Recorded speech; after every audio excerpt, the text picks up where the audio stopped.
بسم اللہ الرحمن الرحیم۔ السلام علیکم معزز ناظرین، دی نالج آف اسلام میں آپ کو خوش آمدید۔ معزز ناظرین، حضرت موسیٰ علیہ السلام کے زمانے میں ایک شخص ایسا تھا جو اپنی توبہ پر کبھی ثابت قدم نہیں رہتا تھا۔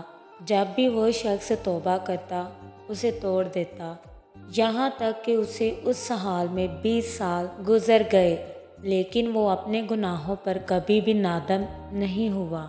ایک دن اللہ تعالیٰ نے حضرت موسیٰ علیہ السلام کی طرف وحی بھیجی اور فرمایا، میرے اس بندے سے کہہ دو میں تجھ سے سخت ناراض ہوں۔ جب حضرت موسیٰ علیہ السلام نے اس آدمی کو اللہ کا پیغام دیا تو وہ بہت غمگین ہوا اور جنگلوں کی طرف نکل گیا۔ وہاں جا کر بارگاہ رب العزت میں عرض کی کہ اے رب ذوالجلال، تیری رحمت کم ہو گئی یا میرے گناہوں نے تجھے دکھ دیا؟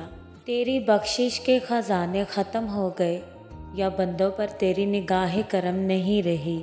تیرے عفو و درگزر سے کون سا گناہ بڑا ہے؟ تو کریم ہے، میں بخیل ہوں۔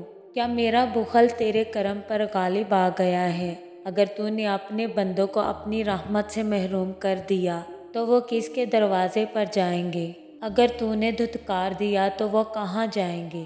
اے رب قادر و قہار، اگر تیری بخشش کم ہوگی اور میرے لیے عذاب ہی رہ گیا ہے تو تمام گناہ گاروں کا عذاب مجھے دے دے، میں ان پر اپنی جان قربان کرتا ہوں۔ اللہ تعالیٰ کو اپنے بندے کی یہ دعا بہت پسند آئی تو اللہ تعالیٰ نے حضرت موسیٰ علیہ السلام کی طرف وحی فرمائی۔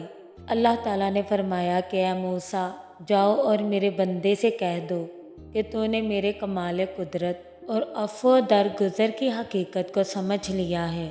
اگر تیرے گناہوں سے زمین بھی بھر جائے تب بھی میں بخش دوں گا۔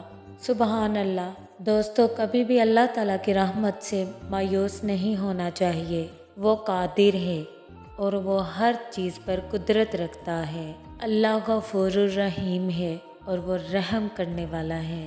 دوستو، ہمیں بس اپنے گناہوں پر نادم ہونا چاہیے۔ ہمیں اللہ تعالیٰ کے بتائے ہوئے سیدھے راستے پر چلنا چاہیے اور ہمیشہ ہمیں اپنے گناہوں پر نادم ہو کر اللہ تعالیٰ سے معافی مانگنی چاہیے۔ اللہ تعالیٰ 70 ماؤں سے بھی زیادہ اپنے بندے سے محبت کرتا ہے۔ وہ ہمارے گناہوں کو بخش دے گا، ہمیں اپنے سینے سے لگائے گا، ہمیں کبھی ناکام نہیں ہونے دے گا۔ بس اپنے اللہ کو منانے کی دیر ہے، پھر پوری دنیا کی خوشیاں، پوری کائنات کی خوشیاں خدا تعالیٰ ہمارے قدموں میں ڈھیر کر دے گا۔ اللہ تعالیٰ سے دعا ہے کہ اللہ تعالیٰ ہم سب کو 5 وقت کی نماز ادا کرنے کی توفیق عطا فرمائے۔ آمین ثم آمین۔ دوستو، امید کرتے ہیں آپ کو ہماری ویڈیو اچھی لگی۔ کامنٹ باکس میں اپنی رائے کا اظہار ضرور کیجیے گا اور ویڈیو کو لائک، شیئر اور چینل کو سبسکرائب ضرور کر لیں اور بیل آئیکن کو پریس کرنا مت بھولیں تاکہ ہمارا ہر نوٹیفیکیشن آپ کو ٹائم پر مل سکے۔